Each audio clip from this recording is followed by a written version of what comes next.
Hello అందరికీ అందరు ఎలా ఉన్నారండి? Hope everyone is doing good. Welcome back to my channel daily discoveries world. ఇవాల్టి మన వీడియోలో రంజాన్ నెలలో చేసుకునే స్పెషల్ ఐటమ్ అయిన ఇఫ్తార్ కోసం చేసుకునే ఆష్ని అయితే చూపిస్తున్నాను.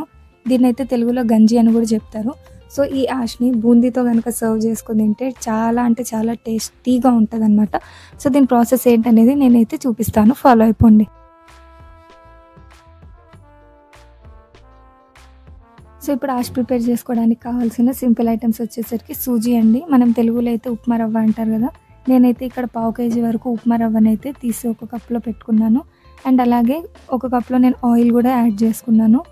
దాంతోపాటు ఒక టొమాటో, ఒక ఆనియన్ అండ్ అరచక్క నిమ్మరసం అండ్ 1 టీ స్పూన్ ఆఫ్ కొత్తిమీర కూడా సన్నగా తురుముకున్నాను. అండ్ 1 టేబుల్ స్పూన్ ఆఫ్ పచ్చిమిరపకాయల పేస్ట్ అండ్ అలాగే 1 టేబుల్ స్పూన్ ఆఫ్ అల్లం వెల్లుల్లి పేస్ట్, రుచికి సరిపడా సాల్ట్, పొడి 1 టీ స్పూన్ అయితే తీసుకున్నాను. అండ్ అలాగే జీరా పౌడర్ని కూడా 1 టీ స్పూన్ తీసుకున్నాను. అండ్ అలాగే జీరాని కూడా 1 టీ స్పూన్ అయితే నేను తీసుకున్నాను. సో ఫస్ట్ ఒక బౌల్ పెట్టుకొని దాంట్లోకి ఆయిల్ యాడ్ చేసుకున్నాను. దాని తర్వాత ఆయిల్ హీట్ అయిన తర్వాత జీరా, ఆనియన్స్ యాడ్ చేసి ఆనియన్స్ కొంచెం గోల్డెన్ బ్రౌన్ కలర్ వచ్చేదాకా వాటిని అయితే ఫ్రై చేసుకున్నాను. ఆనియన్ కలర్ చేంజ్ అయిన తర్వాత దీంట్లోనే అల్లం వెల్లుల్లి పేస్ట్ యాడ్ చేసుకొని పచ్చివాసన పోయేదాకా అయితే దీన్ని ఫ్రై చేసుకుంటున్నాను. ఇప్పుడు దీంట్లో రుచికి సరిపడా సాల్ట్ యాడ్ చేసుకుంటున్నాను.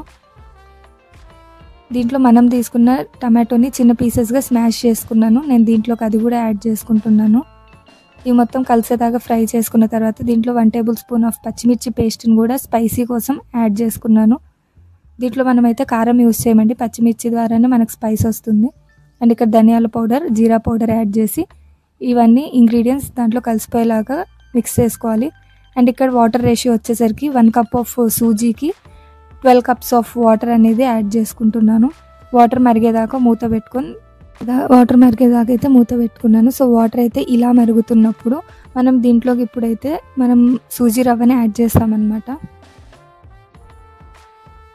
నీళ్ళు బాగా మరిగిన తర్వాత లో ఫ్లేమ్లో పెట్టుకుని ఇందులో నెమ్మదిగా రవ్వని వేసుకుంటూ కలుపుకోండి. ఇలా చేయడం వల్ల రవ్వ అనేది మనకి ఉండలు కట్టకుండా ఉంటుంది. అలా కాకుండా ఒకవేళ డైరెక్ట్గా మరిగిన నీళ్ళల్లో మనం కనుక రవ్వని యాడ్ చేసామంటే ఆష్ అనేది మనకు